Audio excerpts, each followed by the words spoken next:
खबर जंक्शन में आप सभी लोगों का बहुत बहुत स्वागत है। और आप लोगों को बता दें कि सुप्रीम कोर्ट ने राजद्रोह कानून यानी कि भारतीय दंड संहिता आईपीसी की धारा 124A के इस्तेमाल पर रोक लगा दी है। तो कोर्ट ने केंद्र सरकार को इस कानून की समीक्षा और इस पर पुनर्विचार करने की अनुमति दे दी है, लेकिन जब तक कानून की समीक्षा पूरी नहीं होती है तब तक धारा 124A के अंतर्गत कोई भी केस दर्ज नहीं किया जा सकेगा। और कोर्ट ने केंद्र को और राज्य दोनों सरकारों को ऐसा न करने का अनुरोध किया है। तो मामला क्या है, लंबित जो मामले हैं उस पर सुप्रीम कोर्ट ने का क्या कहना है। तो पहले से ही राजद्रोह के मामलों का सामना कर रहे आरोपियों को राहत देते हुए सुप्रीम कोर्ट ने कहा है कि ऐसे लोग जमानत के लिए कोर्ट का दरवाज़ा खटखटा सकते हैं। साथ ही उसने सभी लंबित मामलों को फिलहाल ठंडे बस्ते में डालने का निर्देश भी दिया है। और कोर्ट ने यह भी कहा कि अगर उसके आदेश के बावजूद किसी भी के खिलाफ राजद्रोह का मामला दर्ज किया जाता है तो वो कोर्ट जा सकते हैं, जिसे तेजी से मामले को निपटाना होगा। अब सरकार का पक्ष इसमें जानना चाहें तो सरकार का पक्ष क्या है। तो केंद्र सरकार ने इस कानून पर रोक लगाने का विरोध किया है। इससे पहले सुनवाई के दौरान केंद्र सरकार का पक्ष रखते हुए सॉलिसिटर जनरल तुषार मेहता ने कहा कि सरकार राजद्रोह के कानून पर रोक लगाने के पक्ष में नहीं है। उसने सुझाव दिया है कि पुलिस अधीक्षक या इससे ऊंचे पद वाले पुलिस अधिकारी के अनुमति देने के बाद ही ये धारा लगाई जाए। और साथ ही लंबित मामलों पर उन्होंने कहा है कि लंबित मामलों में आतंकवाद और मनी लॉन्ड्रिंग जैसे संगीन अपराध भी शामिल है, इसलिए इन्हें रोकना ठीक नहीं रहेगा। तो याचिकाएं जो अभी तक लगी हुई हैं राजद्रोह के कानून की वैधता को चुनौती देने वाली जो याचिकाओं पर सुनवाई कर रही है कोर्ट, उसके विषय में क्या है। तो आप बता दें कि सुप्रीम कोर्ट राजद्रोह के कानून की संवैधानिक वैधता को चुनौती देने वाली याचिकाओं पर सुनवाई कर रही है, जिनमें राजनीतिक विरोधियों के खिलाफ इस कानून के दुरुपयोग करने पर जोर दिया गया है। और जुलाई 2021 में कोर्ट ने मामले में केंद्र सरकार को नोटिस जारी किया था और उससे पूछा था कि उसने इस औपनिवेशिक कानून को अब तक खत्म क्यों नहीं किया गया है। सरकार ने पहले कानून का बचाव किया और फिर इसकी समीक्षा की बात कही है। तो अब जानते हैं कि धारा 124A है क्या, यानी राजद्रोह का कानून क्या है ये। तो आपको बता दें भारतीय दंड संहिता आईपीसी की धारा 124A को राजद्रोह का कानून कहा जाता है। और इसके तहत अगर कोई व्यक्ति सरकार के विरोध में कुछ बोलता लिखता है और ऐसी सामग्री का समर्थन करता है या राष्ट्रीय चिन्हों या संविधान को नीचा दिखाने की गतिविधि में शामिल होता है तो उसे उम्र कैद की सजा हो सकती है। देश के सामने संकट पैदा करने वाली गतिविधियों का समर्थन करने और इनका प्रचार प्रसार करने पर भी राजद्रोह का मामला हो सकता है। अब इस कानून का दुरुपयोग कहाँ से शुरुआत हुई है इसकी, तो आपको बता दें कि अंग्रेजों ने आज़ादी के आंदोलन को दबाने के लिए इस कानून का इस्तेमाल किया था।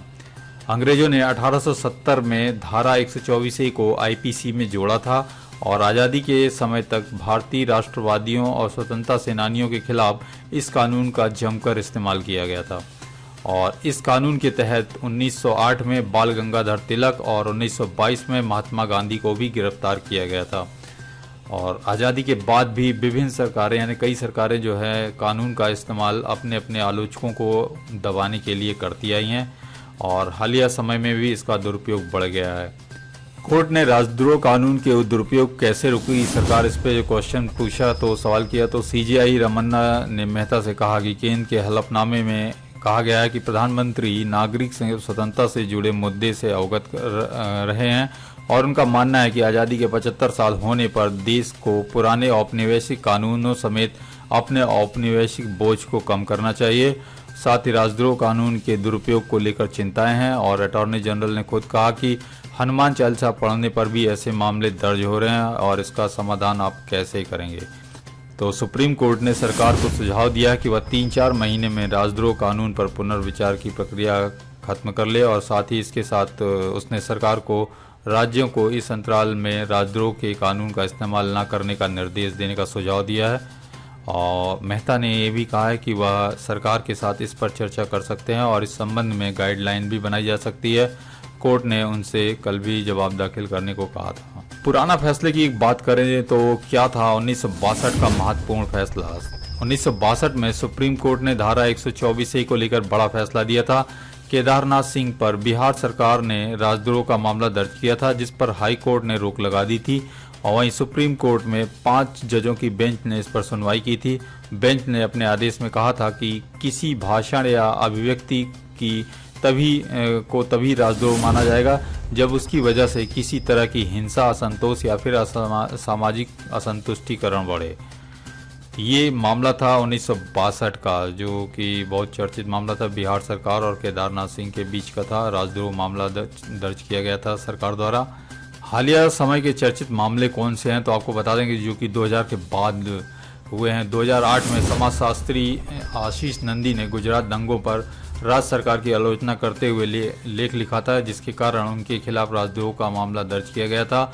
हाईकोर्ट ने सरकार को फटकार लगाते हुए मामले को हास्यास्पद बताया था। एक दूसरे मामले में 2012 में अपनी मांगों को लेकर हरियाणा के हिसार में जिलाधिकारी के दफ्तर के सामने धरने पर बैठे दलितों ने मुख्यमंत्री का पुतला जलाया तो उनके खिलाफ राजद्रोह का मुकदमा दर्ज हुआ था। 2012 में तमिलनाडु सरकार ने कुंडनकुलम परमाणु प्लांट का विरोध करने वाले 7000 ग्रामीणों पर भी राजद्रोह की धारा लगाई थी। तब सितंबर 2012 में कार्टूनिस्ट असीम त्रिवेदी पर भी कार्टून बनाने के लिए यही धारा लगी हुई थी। हालिया समय के राजद्रोह के सबसे चर्चित मामलों में 2016 में जवाहरलाल नेहरू यूनिवर्सिटी के देश विरोधी नारों का मामला भी शामिल है। इसमें कन्हैया कुमार, उमर खालिद समेत लगभग 10 आरोपियों पर राजद्रोह की धारा 124 से लगाई गई थी। हालांकि अभी तक ये आरोप साबित नहीं हो पाए हैं। कन्हैया और खालिद पर देश विरोधी नारेबाजी में शामिल होने का आरोप है, तो वहीं दोनों इससे इनकार करते रहे हैं। और अन्य मामले भी हैं। हालिया समय में मामूली बयानों के लिए भी राजद्रोह लगाने कई और भी मामले हैं, जिसमें पिछले साल जुलाई में हरियाणा में डिप्टी स्पीकर की गाड़ी का शीशा फोड़ने के लिए लगभग 100 किसानों पर राजद्रोह का केस दर्ज किया गया था। और सितंबर में योगी सरकार के खिलाफ टिप्पणी करने के लिए उत्तर प्रदेश के पूर्व राज्यपाल के खिलाफ राजद्रोह का मामला दर्ज किया गया था। तो और कर्नाटक में सीए विरोधी नाटक के लिए स्कूल के खिलाफ राजद्रोह का केस दर्ज हुआ था। तो ये सारे मामले हैं जो कि आपको बता दें। और पिछले महीने जो कि अभी ताज़ा घटनाक्रम है, महाराष्ट्र के मुख्यमंत्री उद्धव ठाकरे के घर मातोश्री के बाहर हनुमान चालीसा के पाठ को लेकर हुए विवाद में अमरावती की सांसद नवनीत राणा और उनके विधायक पति रवि राणा के खिलाफ राजद्रोह का मामला दर्ज किया गया था। तो अब इस पे जो आपराधिक आंकड़े हैं वो क्या कहते हैं। राष्ट्रीय अपराध रिकॉर्ड ब्यूरो जो है एनसीआरबी के अनुसार 2015 से 2020 के बीच देश में राजद्रोह के 356 मामले दर्ज किए गए हैं, जिनमें कुल 548 आरोपियों को गिरफ्तार किया गया है। 2020 में 73, 2019 में 93, 2018 में 70, 2017 में 51 मामले, 2016 में 35 मामले, 2015 में 30 मामले दर्ज किए गए हैं।